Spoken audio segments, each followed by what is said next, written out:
So first, like a power of shrine means when you have to remember whatever negative deeds that you committed. First, you bring in your mind. I committed this one. Now I feel very sorry. And so visualize. We call the Buddha in front of you. So visualize the Buddha in front of you. Then submit your problem. I committed, I'm so regret, I want to purify, I need to confess. It's a bit similar, I usually call it a Christian system. Christian also you confess from the God, Jesus, and priest. Yeah? Then they say, oh, you now cleansed, you're all right, your sin is washed, I accept. So that's a Christian kind of a way to confession. Buddhism also similarity, we visualize the Buddha and then confess and then feel like we purified. But the difference is when we visualize the Buddha, that visualize the Buddha is no other than your own mind. Your own mind visualize that Buddha. So it means you confess to yourself. You're not confessing someone else.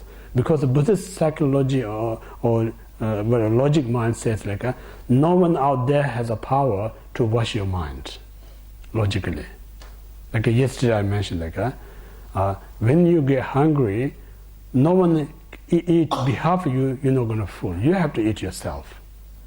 When you stress, no one asks to, can you stress behalf of me? Then I have a little bit break. No one can do that. If you do that, that person is going to be big business. They're going to be very successful. But some culture in heaven, like some Chinese culture, when people dies, you can hide someone can cry behalf of you. They have a company in Taiwan, you have a company, So culturally, when more you cry, that means you really love the person, deceased person. So you have to culturally you have to show. So they hire people, pay money, and they come and they cry day and night for you.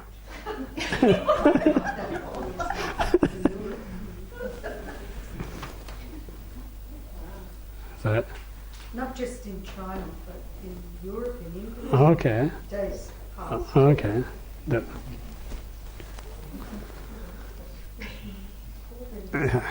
So that kind of, but really it doesn't work. You have to wash your own mind. And then there's one story. One person always worried, no matter how much if other people help him, does things for him, but he always worries. He's just a warrior person. And one day, one of his friends came. He seems like a totally different person. He's so relaxed, no worry at all. He gets shocked. Why? How come today so relaxed, no worry at all? Last 20 years, I never saw you relaxed that way. Then I asked him, why are you so relaxed today? Then he said, today I hired someone to worry behalf of me. Then how you did it? He asked. So I hired someone, I pay $100. Then the person, that's quite expensive. Then said, this is not your problem, it's his problem. So you don't need to worry about it.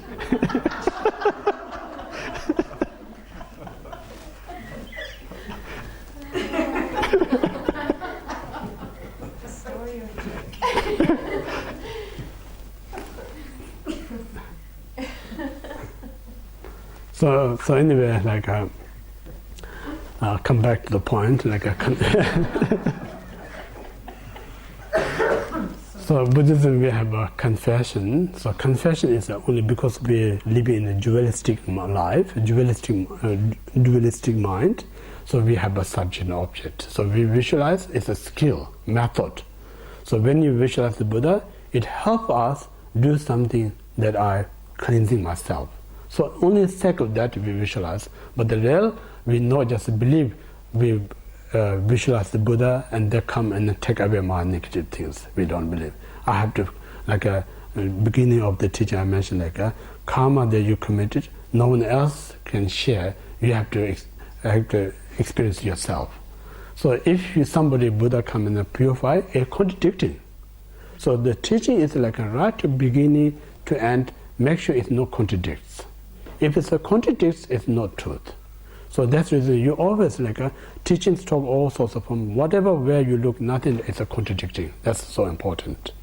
So that's the reason we just cycle our own, make it easy to cleansing our negative, cycle that we visualize, but we're not saying some physical deity or Buddha come and watch the way. So that's what we call the power of shrine. So power of shrine means when we get sick, we have to go see doctor. So doctor is like a Buddha. Yeah? So we said, doctor giving me treatment. Yeah? The doctor really giving us instruction, giving us the medicine. The real who's treating us is like a medicine. Medicine that we take, that fixes the sickness. So, but we say doctor treat me. We don't say medicine treat me. We don't say that. So it's a language things, But the reality, the doctor is who knows about the problem, knows about the medication, and then give this instruction, and then we take this medication, and then that cure the disease. So that's we call the confession, first one.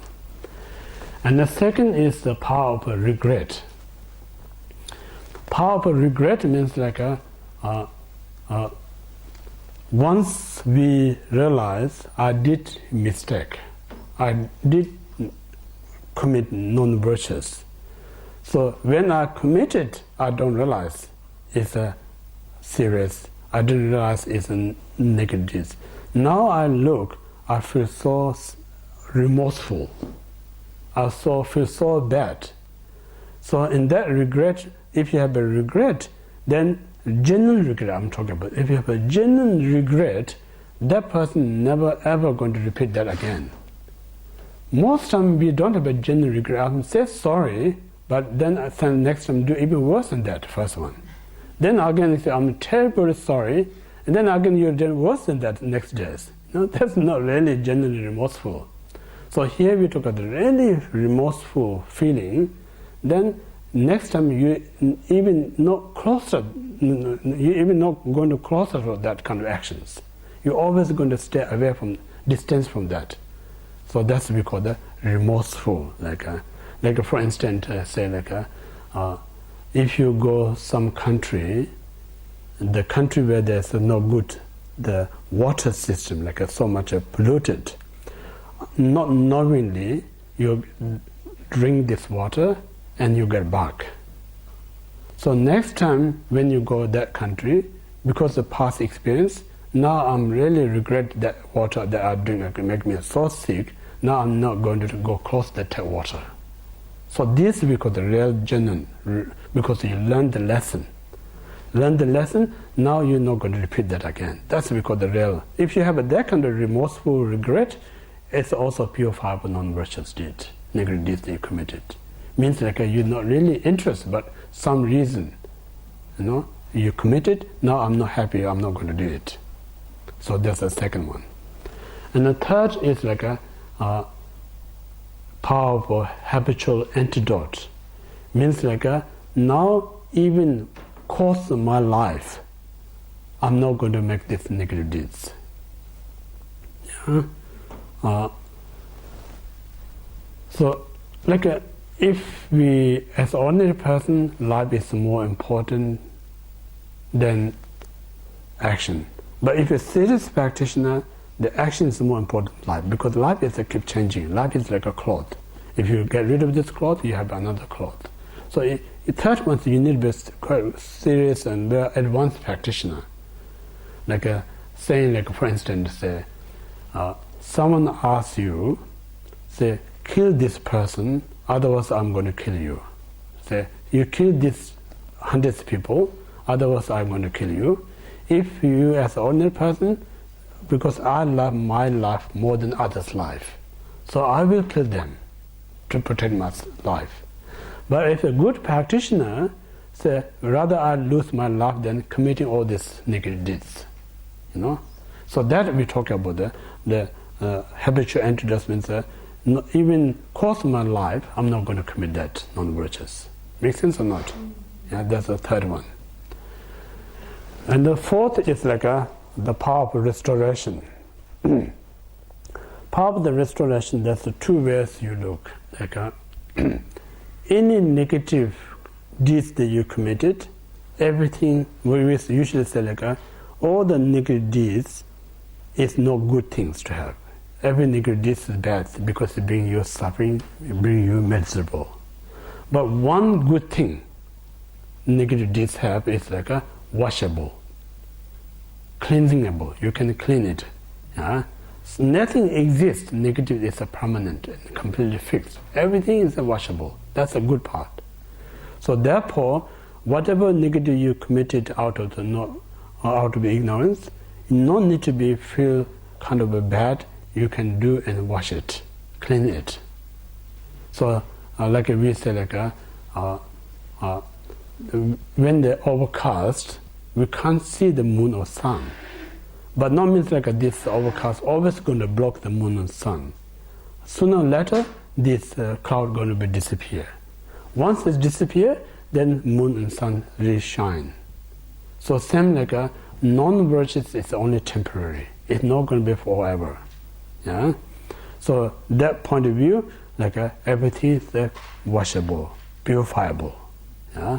So if you don't purify, like I say, if you just leave your window as like a dusty, always going to be more dusty. But if you soon you realize it's dusty, you wipe up, you make it clean again. So the mind is like our window. So constantly we get this dust in our mind. If you leave it is, then we're going to see lots of dusty, lots of spider web, all the things in our mind. But the moment you say it's messy, it's unclean, you start to wash, the clean up, it can be shining back. Yeah? So that's that's one point of view. It's a possible to clean. And the second point of view is like the clean and unclean is just concept. Yeah, clean or unclean is not absolute reality. Absolute reality, there's no exist clean. If there's absolute, there's a clean, then should have unclean also there, because it's independent. How you say clean if there's no unclean? You know? How are you going to say if there's it's a tall if there's no short? How are you going to say if there's no right if there's no left? Because everything is dependent. If there's a left, then you say this is a right. If there's a short, you can say this is a tall. You know? If there's a clean, then there is unclean. If there's no unclean, then there's no clean also. You know? So all this the conventional perception. So absolutely there's no clean or unclean, so nothing to purify. Nothing to purify. The reason nothing to purify is because in absolute non-negative deeds or non-virtuous no exist. So nothing to washable. Nothing to wash anyway. So this absolute point of view is also possible to free. So this we call the 4 powers.